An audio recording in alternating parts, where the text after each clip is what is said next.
Hello everyone, स्वागत है आप सभी का लेट्स डिस्कस में। इस वीडियो में हम लोग पढ़ने वाले हैं कक्षा 10, सब्जेक्ट होगा हमारा गणित और एक कार्यपत्रक नंबर 74 है जो कि 24 जनवरी 2022 के लिए है। ठीक है, तो यहाँ पे आपका नाम हो जाएगा यहाँ पर, और यहाँ पे आपके कक्षाध्यापक का नाम यानी क्लास टीचर का नाम। ठीक है, तो इस कार्यपत्रक में हम लोग पढ़ने वाले हैं सांख्यिकी। ये हमारा जो कार्यपत्रक है, इस कार्यपत्रक के साथ ही हमारा जो नया चैप्टर है सांख्यिकी का वो स्टार्ट होने जा रहा है। ठीक ना, तो अब जो आगे के कार्यपत्रक होंगे इस हफ्ते के जो भी होंगे उसमें हम लोग सांख्यिकी के बारे में पढ़ेंगे। ठीक है ना, उससे संबंधित प्रश्न करेंगे, किस तरह से प्रश्न आपके एग्जाम में आएंगे वो सारे प्रश्न हम लोग देखेंगे जो भी कार्यपत्रक होंगे। ठीक ना, तो इस कार्यपत्रक में हम लोग सांख्यिकी का परिचय पढ़ेंगे कि सांख्यिकी होता क्या है।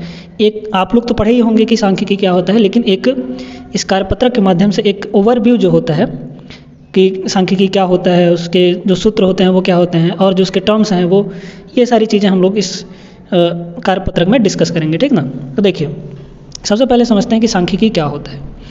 सांख्यिकी यहाँ पे दिया गया है, यहाँ पे देख सकते हैं।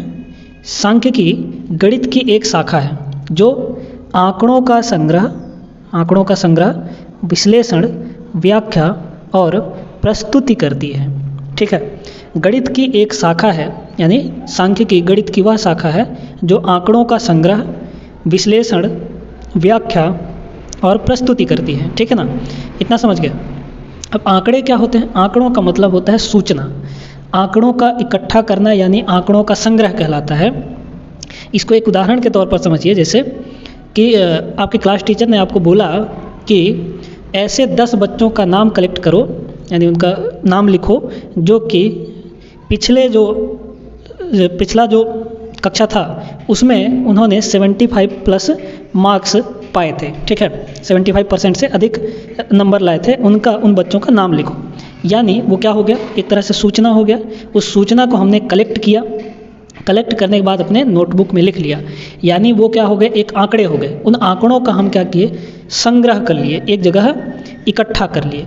उसके बाद उसका हमने क्या किया, विश्लेषण किया, है ना। आंकड़े तो हमारे पास आ गए, है ना। फिर उसके बाद उसका विश्लेषण किया, विश्लेषण के बाद व्याख्या किया उसका कि क्या हो सकता है, और उसकी प्रस्तुति कर दी। ठीक ना, तो ये सारी चीज़ें जो हम लोग पढ़ते हैं वो गणित की एक शाखा में आता है, एक ब्रांच में आता है, जिसको हम लोग सांख्यिकी के नाम से जानते हैं। ठीक है ना, तो सांख्यिकी का मतलब समझ गए, आंकड़ों का मतलब समझ गए कि आंकड़े क्या होते हैं। तो यहाँ पे आंकड़ों का डेफिनेशन भी दिया है, देखिए। सांख्यिकी में आंकड़े सार्थक सूचनाओं का संग्रह, यानी जो भी सूचना हमको इकट्ठा करना है उसको इकट्ठा कर लिए, और वो जो संग्रह होगा, इकट्ठा किया हुआ आंकड़ा होगा, उसको हम लोग क्या कहेंगे, आंकड़े कहेंगे, यानी सांख्यिकी में आंकड़े कहते हैं उसको। ठीक है, अब आंकड़े जो है 2 प्रकार के होते हैं। कौन कौन से, यहाँ पर देखिए। आंकड़े 2 प्रकार के होते हैं, असमूहीकृत और समूहीकृत। ठीक है, असमूहीकृत का मतलब समझिए, जैसे हमने कोई आंकड़े इकट्ठे किए और उसको रैंडमली ऐसे ही हम लोग अपने पास इकट्ठा रख लिए, उनको समूह बना के नहीं किए। ठीक है, और समूहीकृत आंकड़े क्या होते हैं, जिनको हम समूह बना के अलग अलग एकदम व्यवस्थित तरीके से रखते हैं, उनको कहा जाता है समूहीकृत आंकड़े। समझ में आ गया? चलिए अब देखिए, यहाँ पर आंकड़ों का मतलब क्या है, समझ गए। सूचनाओं का संग्रह, सूचनाएं हमने इकट्ठा कर लिया।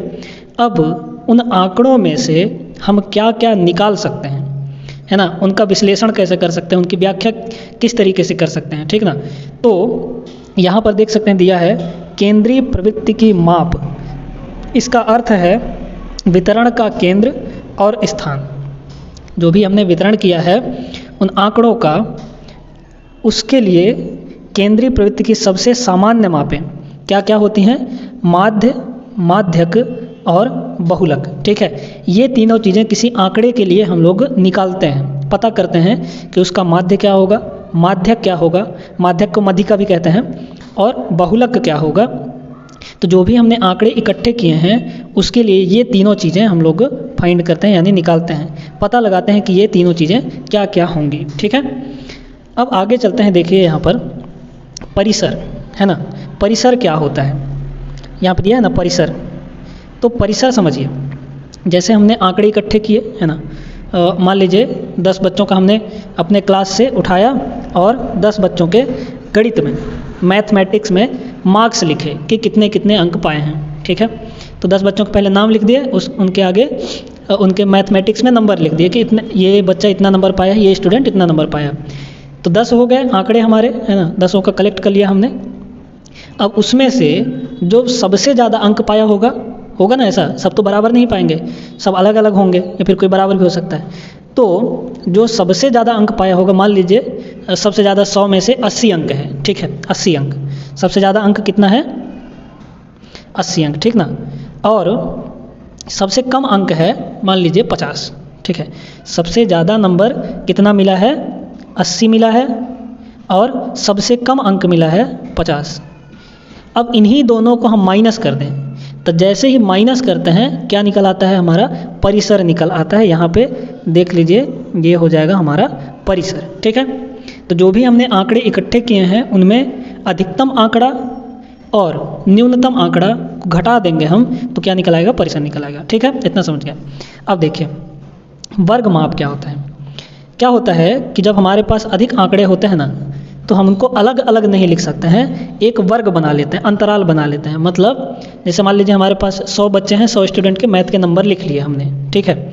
उसके बाद हम एक एक जन का एक एक नंबर तो नहीं लिख सकते हैं, तो हम अंतराल बना देते हैं। कैसे, जैसे ऐसे लिख सकते हैं कि 10 से 20 नंबर के बीच कितने बच्चे पाए हैं नंबर, 20 से 30 नंबर के बीच कितने बच्चे नंबर पाए हैं, 30 से 40 के बीच कितने अंक वाले हैं, 40 से 50 के बीच, ऐसे करके हम लोग अंतराल एक बना लेते हैं, ठीक ना। तो जैसे मान लीजिए हमने बनाया कितना, 10 से 20, है ना, 10 से 20, फिर 20 से 30, फिर 30 से 40, है ना, ऐसे कर करके एक एक नंबर लिखना हमारे लिए आसान नहीं होता है जब आंकड़े ज़्यादा होते हैं। तो उसके लिए क्या करते हैं, हम एक वर्ग बना लेते हैं, वर्ग अंतराल बना लेते हैं कि इस इतने के इतने बीच में इतने बच्चे हैं, इतने से इतने के बीच में इतने बच्चे इतने नंबर पाए हैं, ठीक ना। इस तरीके से उन आंकड़ों को हम लिख देते हैं। तो यहाँ पर ये वाला क्या होता है, ये जो होता है इसको कहा जाता है ऊपरी सीमा, ये वाला ऊपरी सीमा यानी अपर लिमिट, ठीक है। और इसको कहा जाता है हमारा, ये वाला जो है 10, इसको कहा जाता है निम्न सीमा, ठीक है। तो ये हो गया 20 हो गया हमारा ऊपरी सीमा, ये यहाँ पर, और ये हो गया निम्न सीमा। ऐसे ही अगर 20 से 30 के बीच में बात करें तो 30 होगा ऊपरी सीमा और 20 होगा निम्न सीमा, ठीक ना। तो ऊपरी सीमा से अपर सीमा से निम्न सीमा को अगर घटा देंगे तो क्या आ जाता है हमारे पास उसका वर्ग माप आ जाता है। देख लीजिए यहाँ पर वर्ग माप आ जाता है, ऊपरी सीमा को निम्न सीमा से घटा देंगे तो वर्ग माप आ जाएगा, ठीक है। अब देखिए, अब आगे चलते हैं और इसमें बात करते हैं। ये थोड़ा थोड़ा ओवरव्यू है, जब हम लोग क्वेश्चंस करेंगे ना तब ये सारी चीज़ें अच्छे से समझ में आती जाएंगी, क्योंकि क्वेश्चन में क्या होता है, हर एक चीज़ हम निकालते हैं, प्रैक्टिकली देखते हैं कि ये इतना होगा, ये इतना होगा, ठीक ना। तो आप लोग को घबराने की ज़रूरत नहीं है, बन जाएगा। अभी नहीं समझ में आ रहा है तो कोई बात नहीं है, जब हम लोग क्वेश्चंस करेंगे ना तो क्वेश्चंस के माध्यम से हर एक चीज़ें आसानी से समझ में आ जाएंगी, ठीक है। देखिए अब यहाँ पर केंद्रीय प्रवृत्ति के तीनों मापों के बीच अनुभवजन्य संबंध, मतलब बहुलक, माध्य और माध्यक, इन तीनों के बीच में संबंध क्या होता है, तो संबंध ये होता है कि बहुलक बराबर होता है 3 गुणे माध्यक और माइनस 2 गुणे माध्य, ठीक है। क्या संबंध होता है, 3 गुणे माध्यक माइनस 2 गुणे माध्य होता है बहुलक बराबर, ठीक है। तीनों में संबंध हो गया। अब देखिए यहाँ पे कुछ सूत्र दिया गया है। पहला क्या है, माध्य निकालने के लिए। तो माध्य का मतलब होता है जो हमने आंकड़े इकट्ठे किए हैं उनका औसत मान, है ना। माध्य का मतलब होता है जो आंकड़े हमने इकट्ठे किए हैं उनका औसत मान क्या होगा, वही माध्य कहलाता है, ठीक है। उसके बाद यहाँ पे क्या है, माध्यिका। माध्यिका का अर्थ होता है कि जो मध्य मान है उसका मध्यिका क्या होगा, मतलब जो बीच वाला मान है। जैसे हमने आंकड़े इकट्ठे कर लिए, आंकड़े इकट्ठे करने के बाद उनका जो मध्य मान होगा, बीच वाला मान, उसका माध्यिका क्या होगा वो हम लोग देखते हैं इसमें। इसके बाद बहुलक आता है। तो बहुलक का अर्थ होता है सबसे अधिक बार आने वाला प्रेक्षण। जैसे अगर हम कह रहे हैं कि 10 बच्चों का हम ले रहे हैं, गणित में अंक ले रहे हैं, इकट्ठा कर रहे हैं उनका डाटा, तो लगभग 4 बच्चों ने 75 नंबर पाए हैं, ठीक है। अब बाकी सब कुछ कम है कुछ ज़्यादा है, तो सबसे अधिक बार कौन सा नंबर आया, 75 आया, यानी कितनी बार आया, 4 बार आया, ठीक ना। 4 बार 75 आया, यानी 4 बच्चों ने 75 अंक पाया है। तो जो ये 75 है वो सबसे अधिक बार आया 75 मतलब 4 बच्चों ने पाया, तो 75 कितनी बार आया, 4 बार आया, यानी जो हमने 10 बच्चों का डाटा कलेक्ट किया उसमें ये 75 सबसे अधिक बार है। तो जो सबसे अधिक बार होता है वही क्या होता है, उसका बहुलक होता है, ठीक ना। तो यहाँ पर देख लीजिए जो माध्य होता है उसको निकालने की 3 विधियाँ हैं हमारे पास। एक तो होता है प्रत्यक्ष विधि, दूसरा होता है पग विचलन विधि, और तीसरा होता है कल्पित माध्य विधि यानी संक्षिप्त विधि, ठीक है। सारी चीज़ें हम लोग सीखेंगे जब आगे प्रश्न करेंगे, ठीक ना। तो अभी बस देख लीजिए इनके फॉर्मूले और ये क्या होते हैं उसके बारे में, लेकिन ये सारी चीज़ें तब समझ में आएंगी जब हम लोग क्वेश्चंस करेंगे, प्रश्न करेंगे, तब समझ में आएगा, ठीक ना। उसके बाद माध्यिका निकालने के लिए क्या सूत्र है, यहाँ पर देखिए ये माध्यिका बराबर होता है L + n/2 - CF/F और इनटू H। यहाँ पे L जो होता है, जो L है ना, ये L होता है लोअर लिमिट यानी निम्न सीमा, n/2 यानी n क्या है यहाँ पर, n जो होता है आंकड़ों की संख्या होती है, ठीक ना, कितने आंकड़े हैं। फिर CF जो होता है, पहले F को देखिए, F जो होता है वो माध्यक वर्ग की बारंबारता होती है, ठीक है। और ये जो CF है ये होता है माध्यक वर्ग से पहले के वर्ग की संचयी बारंबारता। F क्या है, बारंबारता है ये F, और CF क्या है, संचयी बारंबारता है, ठीक ना। तो ये सारी चीज़ें हम लोग सीखेंगे, टेंशन लेने की जरूरत नहीं है। और ये H जो है ये होता है वर्ग माप, ठीक है। इसके बाद बहुलक का सूत्र देखिए, बहुलक निकालने के लिए ये वाला सूत्र है हमारे पास। इसमें L क्या है, लोअर लिमिट यानी निम्न सीमा। उसके बाद यहाँ पे देखिए F1 जो है ना, ये F1 ये वाला F1 होता है बहुलक वर्ग की बारंबारता, F0 होता है बहुलक वर्ग के ठीक पहले की बारंबारता, और F2 जो है यहाँ पे देख रहे हैं जो F2 है वो होता है बहुलक वर्ग के ठीक बाद की बारंबारता, है ना। और H जो होता है हमारा, ये H ये होता है वर्ग माप।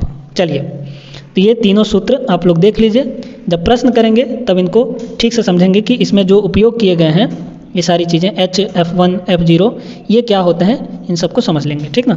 अब देखिए यहाँ पे जो माध्यक वर्ग होता है, माध्यक वर्ग है ना, माध्यक वर्ग वह अंतराल जिसकी संचयी बारंबारता n/2 से बड़ी या लगभग आसपास हो, ठीक ना।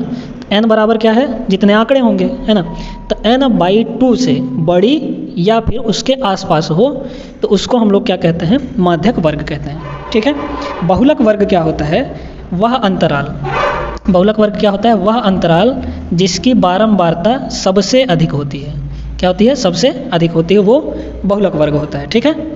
अब देखिए यहाँ पर अगर हम मध्यमान या फिर वर्ग चिन्ह की बात करें तो वर्ग चिन्ह जो होता है यहाँ पर देख सकते हैं, वर्ग चिन्ह वो होता है, उसको माध्यमान कहें या वर्ग चिन्ह कहें एक ही चीज़ है। वर्ग चिन्ह का जो मान होता है वो क्या होता है, ऊपरी वर्ग सीमा प्लस निम्न वर्ग सीमा और बटे 2 होता है, ठीक है।